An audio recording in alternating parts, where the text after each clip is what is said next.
Turasoma mu izina rya Yesu Kristo.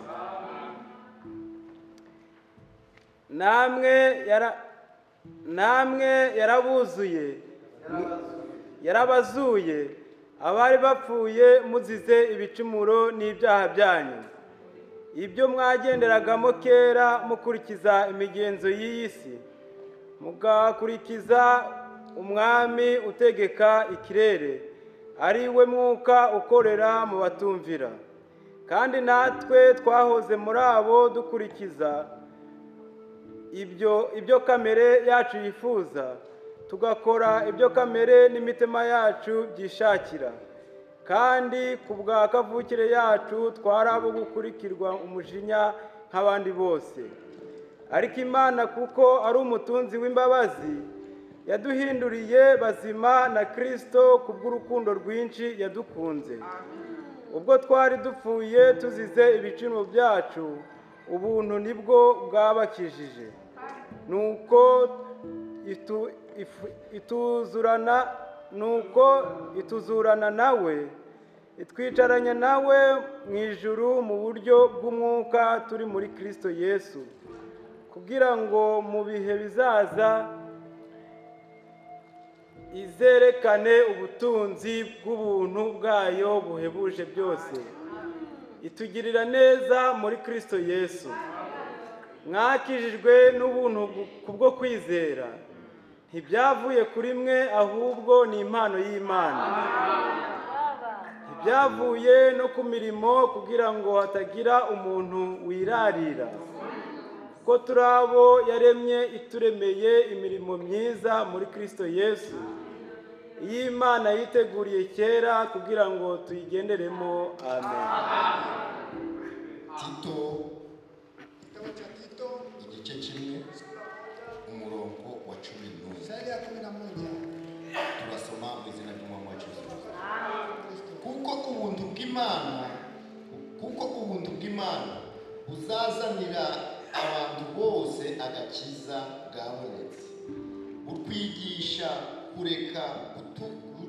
kureka kutubaha Imana n'irari ry'isi, bukatwigisha kuja kwirinda dukiranuka kubaha Imana mu gihe cya none. Dutegereje ibyiringiro by'umugisha ari byo kuzaboneka k'ubwiza bwa Yesu Kristo, ari we Mana yacu ikomeye n'umukiza,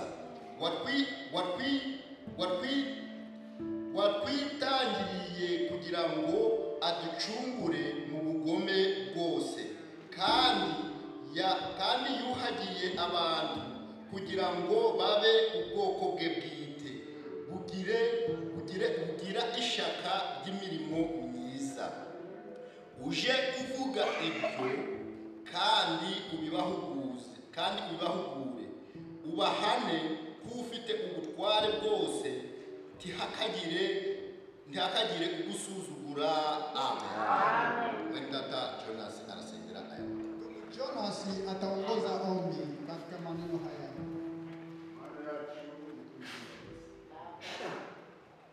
Tuhagaze mu maso yawe, tuhagaze ikimenyetso kigaragara ngo twe turi bagufi uriho uri muremure.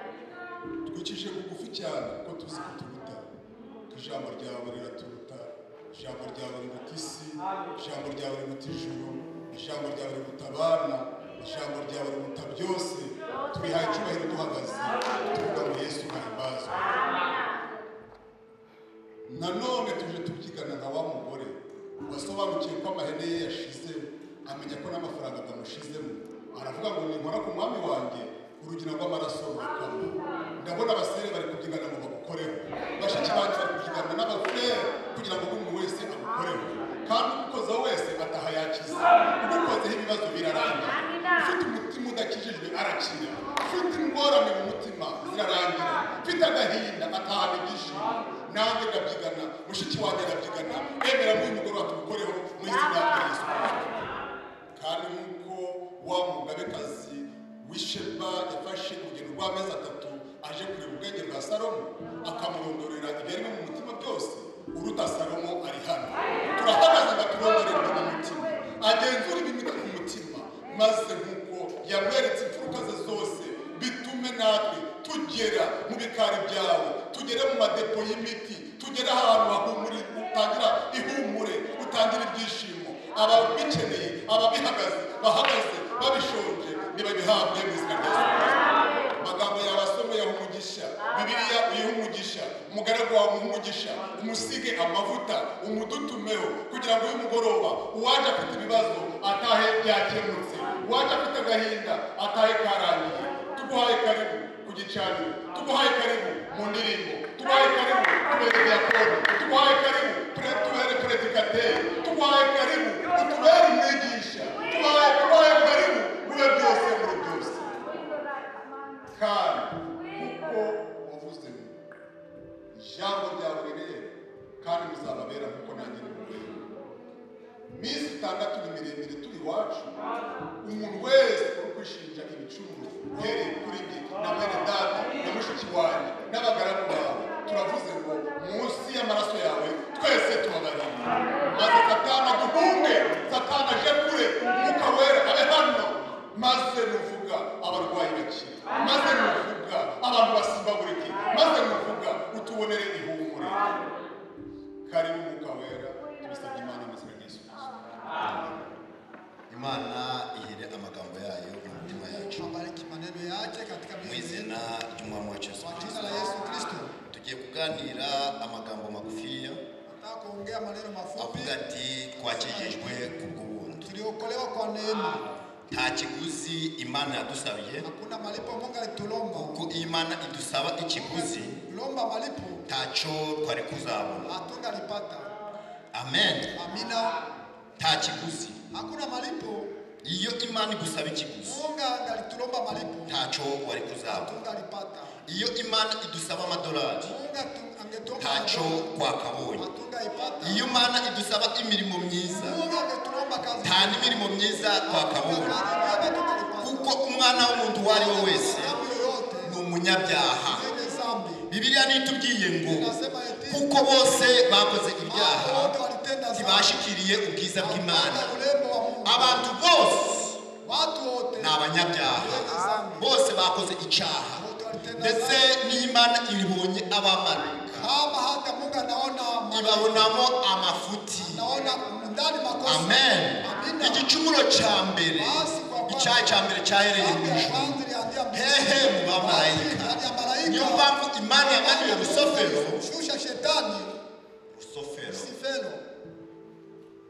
Imana imanura Rusofero. To yari yakiswe Satani, ahubwo Satani nitwo tumwita Satani, ahubwo yitwa Rusofero. Rusofero ryari izina ry'icyubahiro. Mu ijuru niho hatangiriye kugwa umumarayika. Mu ijuru niho hatangiriye intambara ya mbere. Rusofero ari marayika mukubwa, abona ko afite icyubahiro, yumva ko agiye kungana n'Imana. Imana iravuga ati ntawe uzikurikiremo. Abantu bose bararemwe n'abamarayika bararemwe, ariko Imana niyo itaremwe, yo yahozeho, ntigira itangiriro kandi ntigira n'iherezo. Ibindi bintu byose bifite itangiriro. Niyo mpamvu usomye mu itangiriro hari kuvuga ati reka tureme umuntu gusa, agire ishusho nk'iyacu, ategeke ibintu byose. Imana yabwiraga abamarayika. Amen. Abo bamarayika bafite itangiriro, Imana niyo yabaremye. Niyo mpamvu Bibiliya ivuze ngo twese twakoze ibyaha ntitwashikira ubwiza bw'Imana. Amen. Mu gihe ikibi cyabaye Rusofero ashaka kurwanya Imana, ashaka ngo nawe bamusenge, Imana ibona kumuzana mu isi, iramumanura. Yaje wenyine, yaje n'ingabo. Izo ngabo nibo bamarayika bose bamanuka hano ku isi. Niyo mpamvu byanditswe ati wasiwe ugwishije ishano umwanzi na satani bakumanukiye. Shetani wamekuangukia. Amen. Amina. Dusofero ntiyanezezwa n'Imana yaremye. Yale Mungu ni maumbile ya Mungu. Aja muri Eden. Akaingia ndani ya Eden. Ageze muri Eden azamba gusa ibiremwa Kuisha viumbe vyote Imana yaremye. ambavyo Mungu aliumba. Ahera kuri Eva. Ahera kuri Adamu. Kuko Adamu nicyo cyari ikiremwa cy'Imana yaremye mbere. Niyo mpamvu Imana yavuze ati tureme umuntu dusa. Uwo yari Adamu. Imana ikimara kurema Adamu, Adamu agihagaze neza. Adamu yaravugaga byose bikaba. Kuko yari akimeze nk'Imana. Yari agihagaze neza. Umugabo uhagaze neza mu by'Imana arategeka bikaba. Natwe niduhagarara neza uko Imana ishaka tuzavuga maze bibe. Niyo mpamvu Imana ishaka ngo tube abakiranutsi. Amen. Amina. Adamu muri Eden yaravugaga ibintu byose bikaba. Yahamagara inyamaswa ikaza. Yaragendaga yagenda yari umugabo uhagaze neza igiti kikaba aricyo kimutambutsa. Agaba yaca mu kibambasi atamanjeje yavuga. Kubera iki? Yarakira ubwiza bw'Imana. Natwe igihe tuzakira ubwiza bw'Imana tuzategeka maze bibe. Amen. Rusofero aramanuka akashuka aza hano ku isi. Akafika ulimwenguni. Niho yiswe Satani. Pala alianza kuitwa Shetani. Ariko mu ijuru Lakini mbinguni yari Rusofero. alikuwa akiitwa jina Lucifero. Izina ry'icubahiro. Jina la heshima. Ariko ubu Lakini leo nta muntu wakwita umwana we Rusofero. hakuna mtu anaweza kuitwa. Iryo zina ryabaye ribi kuko ibikorwa matendo byaryo yake byagaragaye nabi. ilionekana vibaya. Ariko Rusofero Lucifero izina ry'icubahiro. ni jina la heshima. Ageze mu Eden Wakati aliwasili yabonye Adamu ko ari kibambasi. aliona kama Adamu ni kama Abona ko Adamu aliona kwamba ari umugabo ukomeye. mwenye anasimama Aravuga ati Adamu Adamu ntaho namwinjirira, sitamuingilia, ntaho namubonera. siweze kumpata. Ariko hari Sasa baadaye umunyantege nke uri hariya ambaye anakuwa we Eva. anaitwa Eva. Niyo mpamvu n'abadamu bacu Wanawake ni abanyantege nke. wadhaifu. Ushaka gushobora umugabo Kama unatafuta kuweza mwanamke uzanyurira ku mugore. utapitia mkewe. Ushaka kunshobora, Kama unatafuta kuniweza ushaka kunshobora jewe unyuriye kuri maho wagushobora. Ariko kugira njyewe unshobora kusudi niweze mimi uzakugora. nitakuchosha. Satani ageze muri Eden Baada alipowasili kwa araza agira Eva ati harya koko kweli Imana yarababwiye ngo kuambia kwamba muzakiryeho. sikule kwa ibuti. Eva nawe ati Eva eti ndio. Satani aramushukashuka. Akamdanganya. Eva agira gushidikanya. Akawa na mashaka. Amaze gushidikanya Shakia aba arasoroma. akachuma. Akimara gusoroma Akachuma ararya. akakula. Ako kanya Eva ntashotse amahirwe, ahubwo yarafashe ajanira umugabo we. Akachukua Igihe Adamu yariye wakati Adamu alikula niko ubwiza bw'Imana bwabavuyeho. utukufu wa Mungu ulitoka kwao. Muri Edeni bari bambaye ubwiza Walikuwa bw'Imana. na ufala utukufu wa Mungu. Amen. Amina. Ni ukuvuga umwuka wera Sema Roho Mtakatifu yari ababundikiye. alikuwa amewaa. Bari bambaye ubusa ariko batazi ko bambaye ubusa. Hawajui kwamba Kubera bari bambaye umwuka wera, bari bambaye ubwiza bw'Imana.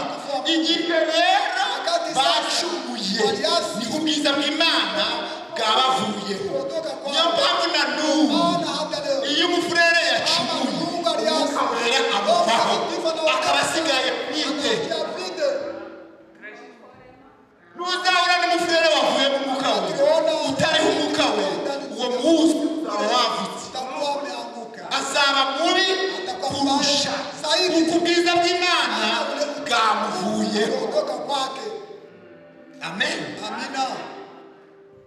Ubuntu bw'Imana bwavuye he? Neema ya Mungu ilitoka wapi? Imbabazi z'Imana zavuye he? Fadhili za Mungu zilitoka wapi? Nuko Ni sababu Adamu yacumuye. Adamu aliasi. Imana ibona ko Mungu akaona kwamba ibintu yaremye maumbile yake byose yote bibaye umunyago wa Satani. kuwa Imana iravuga ati Mungu akasema eti tibishoboka haiwezekani ko Satani anaka ibyo naremye kuteka nyara mwiteka milele. Imana yari ifite umutima Mungu w'ubucunguzi. alikuwa na moyo wa ukombozi. Niyo mpamvu Kwa sababu Adamu yaguye Adamu kugira ngo Imana iducunge, Mungu apate kutukomboa, Imana itugure. Mungu apate kutununua. Amen. Ubuntu Neema n'imbabazi na fadhili ni ibintu bijana. vitu ambavyo vinatembea pamoja. Uwugiriye imbabazi, Mambo yanatembea. uwugiriye ubuntu, Wewe na Nehemia uramubabarira. unamsamehe. Amen. Amina. Ubuntu bw'Imana bwaramu Neema ya Mungu ilipatikana. kandi kwakijijwe kubw'ubuntu, Tuliokolewa kwa neema. kuko iyo badusaba ibitambo Wakati tunaomba zabihu ntabwo twatuzaba. hatungaliipata. Abakera Wa zamani birirwaga mu mashamba bashaka intumwa, walikuwa wanaingia ndani bashaka intama, kuko uwacumuraga wese bamusabaga ikiguzi. walikuwa wanamuomba malipo. Yamara kuzana intama Analeta kondoo, bakaja kuyibaga, anaenda kuichuna. amaraso bamufunikiraho ngugenda ibyaha byawe bikurira kw'ikingi. Zinatoka. Bakazana intama akayivugiraho bakayijana ahantu ati ibyaha byawe birababarira. Ariko Imana ibona ibyo byose bidatosheje. Niyo mpamvu Umwami Yesu yabonetse aza yitwa umwana w'Imana. Yari Imana yambaye umubiri, kuko Imana ni umwuka. Imana yo ni umwuka. Mungu ni roho. Imana ntipfa. Mungu akufe. Imana ntipfa. Imana ntiwayibona n'amaso, ariko Imana tuyibona mu ishusho y'umwana wayo Yesu Kristo. Yesu Kristo. Aho ngaho Hapo nakumenya Imana, hapo ndio tunamjua Mungu. kuko kuzura kose Ujao wote k'ubumana bwari muri Yesu kwa Kristo. ndani ya Yesu Kristo. Amen. Nguwo Yesu Kristo araje, Kristo ageze hano ku isi wakati alifika atangira akaanza kubwiriza inkuru y'ubutumwa. kuhubiri habari njema ya wokovu. Ubuntu bw'Imana Neema ya Mungu ni aho ngaho tukakuwa pale. Ni hapo tunaitosha. Amen. Amina. Ubuntu bw'Imana Neema ya Mungu twakijijwe kubw'ubuntu. tuliokolewa kwa neema. Imana yaduhaye agakiza Mungu kubw'ubuntu. alitupa wokovu kwa neema. Amen. Amina. Ako gakiza Imana yaduhaye Mungu alitupatia kari ako kunyanyagaraho, sio kukamata leja. kari ako kunyanyagaraho, ahubwo dukwiye kugafatana agaciro. Na wakati wa zamani Turi ku iherezo ry'ubuntu, kuko mwisho wa neema. turi ku intangiriro y'ubuntu, Tuko kwa mwanzo wa neema. ahubwo agakiza Wokovu kari ak'Abisiraheli, kwa wana wa Israeli. agakiza Wokovu kari ak'Abisiraheli. Israeli. Abisiraheli bakaza, Israeli walipoingia Imana ihindukira abanyamahanga, kwa mataifa. tubona kwakira agakiza kubw'ubuntu. Wokovu kwa neema. Amen. Nta kiguzi dutanze, nta mirimo myiza dukoze. ambazo tulitenda. Amen. Niyo mpamvu bene data bashiki Kwa bacu, dada zangu mu gihe turi ku iherezo ry'agakiza, mwisho wa wokovu, mu gihe turi ku iherezo ry'ubuntu, mwisho wa neema, dukwiriye kubifatana shike n'umwete, na bidii. kandi tukamenya Ya tunajua icyo Imana idushakaho, ambacho Mungu anahitaji kwetu. kuko agakiza Maana wokovu kagiye gusubira mu na maana Isiraheli. kurudia Israeli. Turi mu gihe gitoya cyane, Wakati muda kitambo, kandi iki gihe gitoya kitambo, Imana ifitanye natwe umugambi. Niyo mpamvu nawe kuko wagiriye ubuntu n'imbabazi na fadhili bifatana agaciro. shika na dhamana. Ni kuko bafata Ni kama unaweza kukamata Izahabu. sahau nzuri ukayihereza mwene data. kupatia ndugu. Iyo umuhaye yaza Wakati unaomba ile sahau, aragenda anakwenda akayibika ahantu heza, anaweka mahali ahantu h'agaciro, pa dhamani. aho batarari bata. Wewe hautakanyanga. Amen. Ntabwo gakiza twahawe dukwiye kugafata n'agaciro, kuko gakiza hari abakifuza ariko batakabonye. Amen. None weho wakabonye, Sasa ulipata. watanze. Ulitoa nini? Amen. Amina. Twakijijwe kubw'ubuntu. Tuliokolewa kwa neema. Tavuze ngo Sipo dukwiye kubyira twakije twikorere ibyo dushaka twakijijwe ku bw'ubuntu agakiza ni ku bw'ubuntu kuko mwa kino gihe hariho abantu benshi bitwa ngo grâce fini ubuntu burahagije ubuntu burahagije ubuntu burahagije bigatuma bakora ibyaha ngo bakijijwe ku bw'ubuntu oya bene data ubuntu tubukwemerera gukora ibyaha kandi uw'Imana yagiriye ubuntu uw'Imana yagiriye ubuntu imwereka imigambi yacu kuko Mose yavuze nabakugiriye umugisha nyereka imigambi yawe nyereka n'ibyo ushaka amen uw'Imana yagiriye ubuntu imwereka ibyo ishaka amen niyo mpamvu na Nowa nawe igihe ibintu byari bimaze kuzamba Imana imaze kurema imitima y'abantu abantu bibwira kubi batekereza kubi hepfo aratubwiye ati ariko Nowa we agirira umugisha ku Uwiteka agirira ubuntu ku Uwiteka iyi Imana yakugiriye ubuntu ikwereka imigambi yayo niyo mpamvu twagiriye ubuntu Imana itumenyesha ubutumwa bw'igihe cyacu Imana itumenyesha abakozi b'igihe cyacu Imana ikwereka ko igihe kirangiye wakati umekwisha Imana yatugiriye kwa neema Mungu atunemia amen amina tulipata neema kuko Imana Mungu yatukunze alitupenda wa ndugu si bose bagiriye sio wote walipata neema kwake oya hapana ababyifuza unaoja na uhitaji bibura abikosa Biblia yatubwiye yatuambia kwamba Abefeso batubwiye Waefeso walituambia kwamba Waefeso batubwiye walituambia kwamba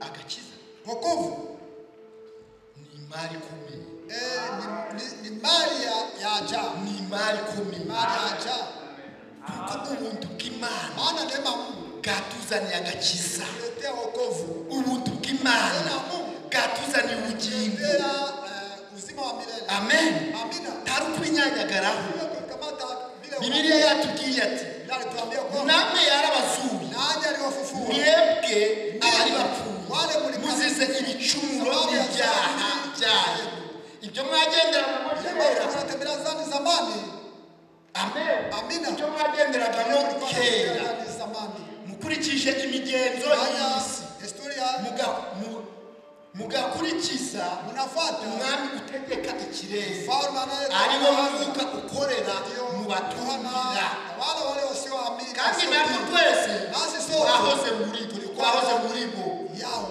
dukurikiza ibya kamere yacu tabia zetu zinazohitaji amen amina ibyo kamere yifuza tabia inahitaji tabia milele kamere tabia yifuza bibi inahitaji mabaya tuzabona umuntu wa kamere hautapata yifuza byiza inahitaji mazuri abo umuntu wa kamere yifuza ibibi mabaya amen amina kamere tabia umuntu wa kamere umuntu wa tabia yifuza ibibi anahitaji mabaya kandi natwe twese nasi sote twahoze muri tulikuwa ndani kurikiza ibyo kamere yacu tabia inayohitaji tugakora tunatenda ibyo kamere y'ile tabia ya moyo yacu inayohitaji pia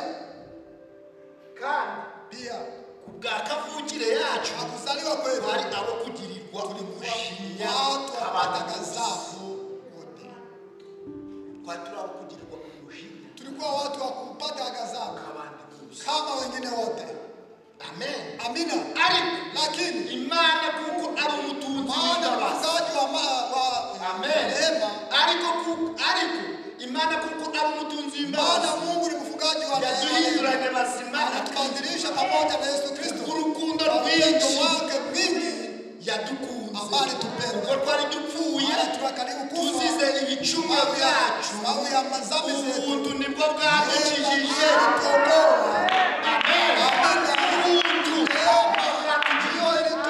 twese twari turi mu babi twese yagenderaga mu ngeso mbi ariko kubw'ubuntu imana ituvanayo ubuntu nibwo bwadukijije byavuye ku mirimo yacu byavuye ku bwiza ahubwo byavuye ku buntu bw'Imana. Amen. Niyo mpamvu bidavuze ngo wirarire utekwirarira ntacyo dusumbya abantu ahubwo birakwiriye ngo tugundire ubuntu bw'Imana n'umutima ukunze na moyo mukunjuvu. Amen. Amina.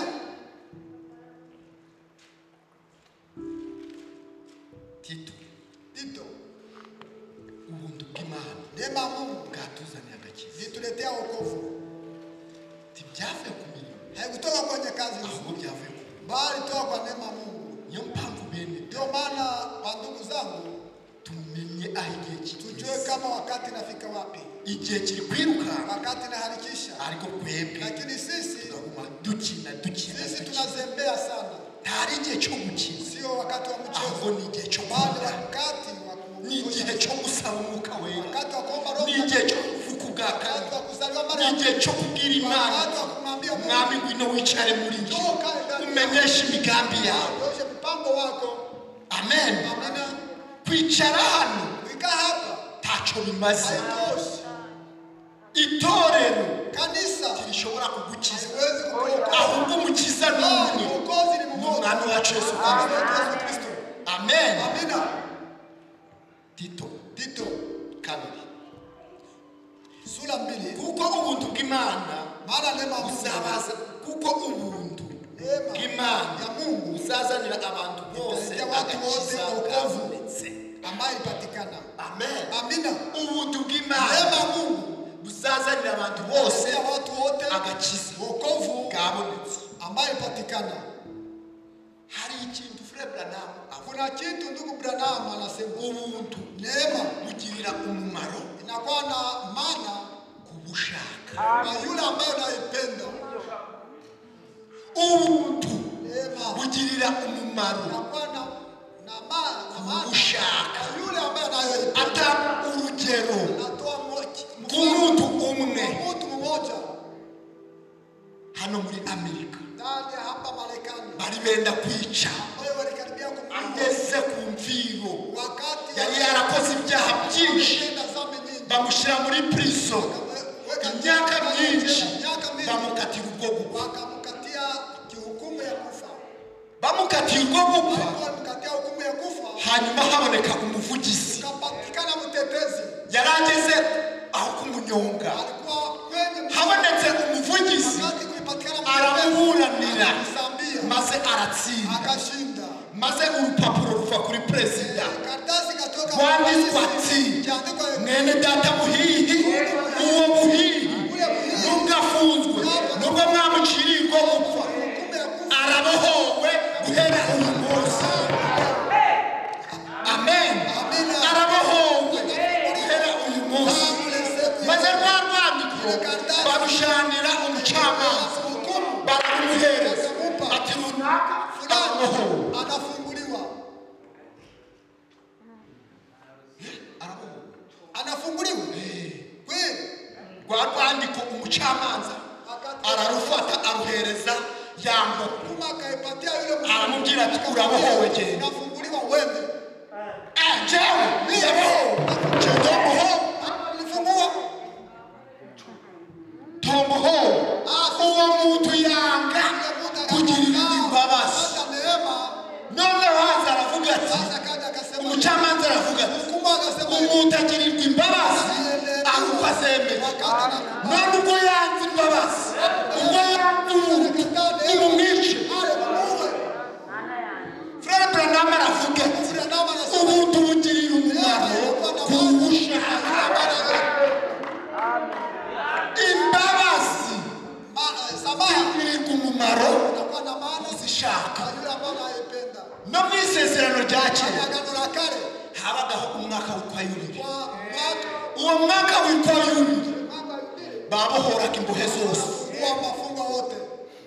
abari bafunzwe bose barababoha bakababoha bakoze ibyaha uwanyaze bakamwaka isambu wakanamuomba shamba lake.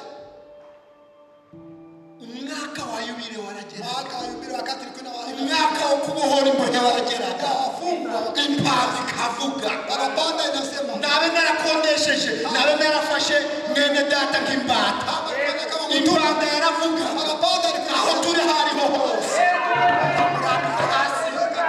kamubwira ati sanze kubohorwa ziragera banga ibyawe by'itaha ariko uwabyangaga wese uwabyangaga wese baravugaga ati kwanze kuboho kwanze imbabazi kwanze ubundi wino hano uzaba imbata iteka tuma milele nako mwakino gihe cyacu turi mu gihe cyo kubohora turi mu gihe cy'ubuntu ubuntu bukugirira umumaro bwakiriwe ukemera tugire ubuntu narinde upfa none ndakize ariko wabwemewe kama umekubali neema. amen Amina. kuko ubuntu bw'Imana bwawe kuko ubuntu bw'Imana Maana neema ya Mungu azanira abantu bose ikalete watu wote wokovu, ukatwigisha kubaha Imana na tufundisha kutii, ukatwigisha na tufundisha kureka kuacha kutotii Mungu, kutubaha Imana kutomcha Mungu, kutubaha Imana kutotii Mungu nyirari na tamaa ya ulimwengu. bukatwigisha Na tufundisha kuja kwirinda kuwa tunajilinda, gukiranuka tunakuwa haki, kubaha Imana tunatii Mungu mu gihe wakati wa leo. amen Amina. Ile neema ilipatikana kandi agakiri tuletea wokovu, kandi ubwo buntu ile neema kwigisha atufundisha butwigisha kuva mu byaha toka ndani ya ubuntu butwigisha kureka kubaha Imana kwigisha kubaha Imana mutii Mungu, kwigisha kureka wacha ibintu by'Imana yawe vile machukizi ya Mungu. amen Amina. tuzakomeza gukora ibibi Ya kufanya machukizo, tuzakomeza kuja mu byaha ndani ya uhari muvuge ngo wabonye leo tupata neema, uba warabonye ubuntu bw'Imana tupata neema ya wapi? ahubwo ubuntu Neema ukuvana mu byurimo ukuvana mu bubohe ukakuzana ukakubohora uliwa ubuntu bw'Imana neema ya Mungu ntabwo uri imbohe kama kufungwa urakubohora inakufungua, ukakugira rimwe inakufanya huru. amen Amina. ukakugira rimwe Inakufanya huru. nabe waruboshwe n'ubusinzi ubwo bwabonetse urakubohora nabe waruboshwe n'ubusambanyi iyo ubuntu bwabonetse ukuvana mu busambanyi ukaguhereza kubaha Imana Mutii Mungu. Amina. amen ubwo nibwo twita ubuntu Tunaita neema. naho ubu Alafu neema tubuduhatira tubudukomereza mu byaha ahubwo ubuntu butuvana mu byaha ubuntu butuvana mu byo turimo bukaduhereza agakiza amen bukaduhereza agakiza atupa wokovu. amen dutegereje ibyiringiro by'umugisha Matumaini ya ari byo kuzabona ari byo kuzabona kupata, dutegereje ibyiringiro by'umugisha tunangoja matumaini ari byo kuzaboneka kupatikana ubwiza bw'umwami wese ndani ya utukufu Yesu Kristo Yesu ariwe Mana yacu ndiye Mungu wetu ukomeye ambaye anakuwa umukiza na Mwokozi watwitangiye alipojitolea sisi kusudi apate kutukomboa katika uasi wetu wote, kandi yuhagiye baada apate kutusafisha, kandi pia yuhagiriye asafishe watu kugira ngo babe kusudi wawe taifa lake pekee. amen Amina. turi ubwoko bw'Imana Sisi ni taifa la Mungu. ubwoko bw'Imana Taifa la Mungu naitwa. iyo ubaye ubwoko bw'Imana Unakuwa taifa la Mungu. utandukanye n'abandi Wewe bose una tofauti na wengine. niyo mpamvu twebwe Ndio maana sisi tuvuga ati turi ubwoko ni taifa utuye ukwako ambayo inakaa pekee. turi ubwoko bw'ivanze Sio taifa ahubwo twaratandukanyijwe kuko ibyanditswe bitubwira ati maandiko yasema mwitandukanye mujitenge na wenye timugakore musitende igihumanye kitu nanjye nzabita ubwoko nami nitawaita taifa langu. amen Amina. turi ubwoko bwe bwite Sisi ni taifa lake pekee kugira ishaka ambaye inakuwa na ishaka ry'imirimo inakuwa na wivu wa matendo ya Mungu. amen Amina.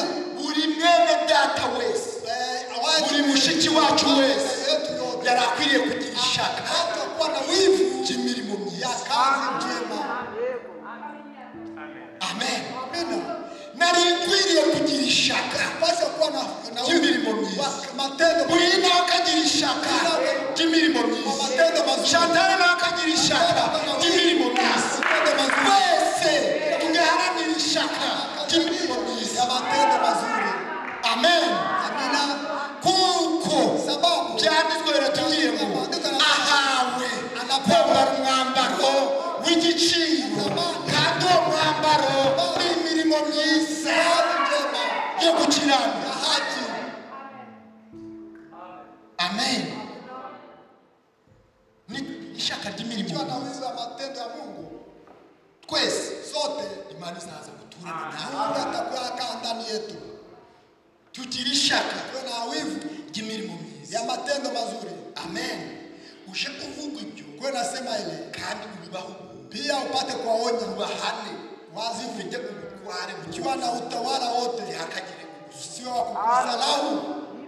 uyu ni Pawulo Huyu ni Paul wandikiye Tito ambaye andikia Tito aramubwira akamwambia eti abacunguwe n'Uwiteka abagiriye ubuntu bw'Imana babonetse agakiza kana wokovu uje ubigisha kubaha Imana ni Mungu uje ubigisha bagira ishaka ry'imirimo myiza matendo mazuri.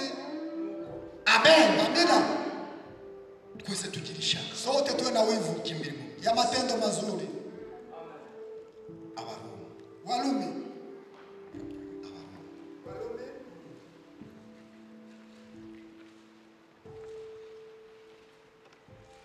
tugira ishaka ry'imirimo tuwe na wivu wa matendo mazuri. nitugira ishaka Tukiwa na wivu kagira ishaka tunakuwa na Gerard wivu. akagira ishaka Gerard anakuwa nayo. uri manganya buzaho mu mutima Hakuna ujanja utapata ni moyoni mwako. uri manganya buri kuva Ujanja hehe inatoka wapi? ahubwo bisaba ngo Inatuomba tugira ishaka tuwe na wivu ry'imirimo ya matendo mazuri. ibice bitandatu Sura 6 dore ku murongo wa mbere tuanzie shairi wa kwanza. hari kuvuga ati Tunasema eti nuko tuvuga iki sasa tuseme nini? tugumye gukora ibyaha Tenda matendo mazuri. tubusaga Neema ipate kuendelea. twagira Tulipata neema. Tulipata neema. dukora ibyaha Tuendelee kufanya dhambi. ubundi busaga Kusudi neema ipate kuwa mingi. ntibikabe Isikuwe. mbese twebwe abapfuye Sisi waliofariki. mbese twebwe Wale waliofariki ku byaha kwa dhambi.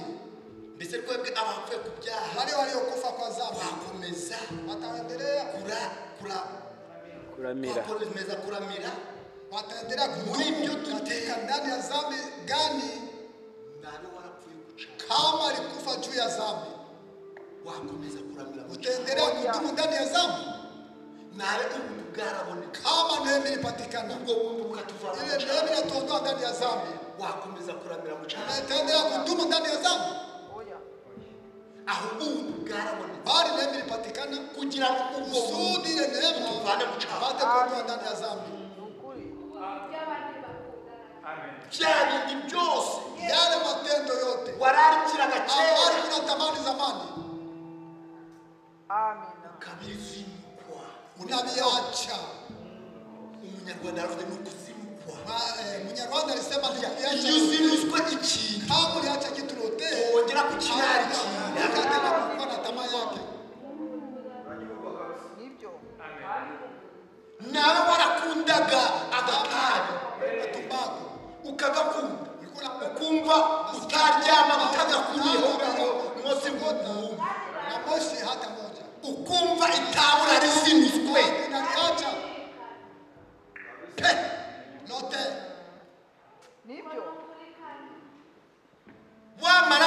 uzinukwa wakati unaacha lote niho urireka yapo naliacha ariko utari warizinukwa bado hawajaacha lote hawaacha ahubwo aho ngaho hari imbaraga igusunika kureka icyo kintu. Amen. Nawe warakundaga ariko unapenda kusha mu bagore b'abantu wenda ndani ya makahaba saba ngo ubizinukwe. Niyo mpamvu hariya i Yerusalemu Petero yagiye arizera ati nuko mwihane muhindukire. Amen. Nuko mwihane muhindukire. Kwihana ntarukuza. Kwihana ntarukuza. Imana imbabarire nakoze bino. fanya hii na hii Kwihana nyakuriye nuguhindukira mu mutima wawe maze ukareka. Uco niko kwihana. Amen. Uco niko kwihana. Nakuza hano ukatubwira ejo ukongera ukabisubiramo ibyo ntacyo. Ahubwo kwihana nyakuri gutuma ni ukugenda ugapfukama unapiga Imana yawe unamwambia Mungu ukihana unatubu unabadilika. Amen. Amina. Amen. Nuko tuvuga iki?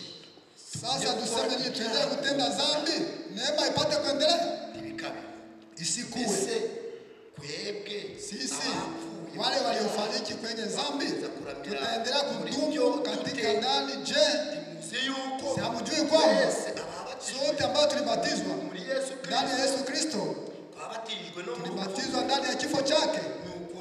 Sasa ndani ya mbatizo ambao tulizikwa pamoja naye katika kifo chake kusudi vile Kristo alifufuka na utukufu wa Baba sote sasa nasi kutembea kama vile tutembee katika uzima mpya. Amen. Amina. Ndugu wa dada zangu, mahali tunafika ni hapo. Wakati imekwisha. Neema tuliipata, wokovu ilipatikana. Amina. Wokovu ilipatikana. Tureke kuririmba agakiza. Tuache kwenda kuimba wokovu, bali tupate kukaishi tuture mu gakiza ndani ya wokovu. Agakiza karabonetse wokovu ilipatikana, ako gakiza katuzaniye ubugingo uzima wa milele. Amen. Amina. Nawe twarapfuye kubyaha kufa juu ya dhambi bisaba ngo tugaragaze ko twapfuye kubyaha.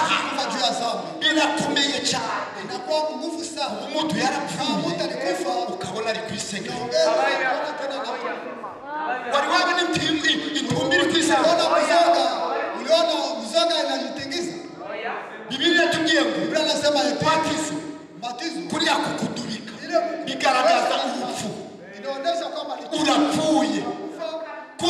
Kuvanamo bigaragaza kuzuka. Dupfanye na Kristo pamoja na Yesu Kristo. Tunafufuka pamoja naye. Nawe twarapfuye kubyaha.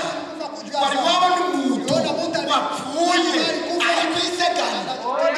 Wali wabona umuntu wamuzanira inzoga kamwe. Wali wabona umuntu wapfuye ku nzoga anamuletea. Anakuwa hai. Aho tuwali wapfu. Hali haujakufa. Wali wabona umuntu wapfuye avuye ku busamba. Awona mkoga na msichana mzuri. Akagenda mukurikiza. Aenda kufuatisha macho. Umuntu wapfuye agaragazwa yuko ngoka bamuvuye kandi agaragazwa no kutiseganya. Alikufa. Yapfuye ku mirimo mibi. Yapfuye ku mirimo mibi. Yapfuye ku busambanyi. Yapfuye ku businzi. Yapfuye ku mirimo mibi. Kufa katika kazi mbaya. Amen. Amina. Wapfuye aliyekufa agaragazwa anaonyeshwa no kwitonda na kunyenyekea. Wapfuye Aliyekufa anaonyesha na kunyenyekea. Tingise. Alishakufa. Kurudishia nabe twarapfuye tulishakufa. nabe twarapfuye ku mirimo Kama tulikufa kwa n'ururimi ndetse rugapfa n'amaso yacu agapfa irari ryose ikasohokamo byari bisaba ngo tugaragaze ko twapfuye nyakuri bisaba ngo tubigaragaze onyeshe twapfuye nyakuri kama tulikufa kweli. ubuntu bw'Imana bwarabonetse Ilipatikana kandi twakijijwe ku bw'ubu kuolewa kwa ari ntari tambo dutanze ari bitavuye ku mirimo myiza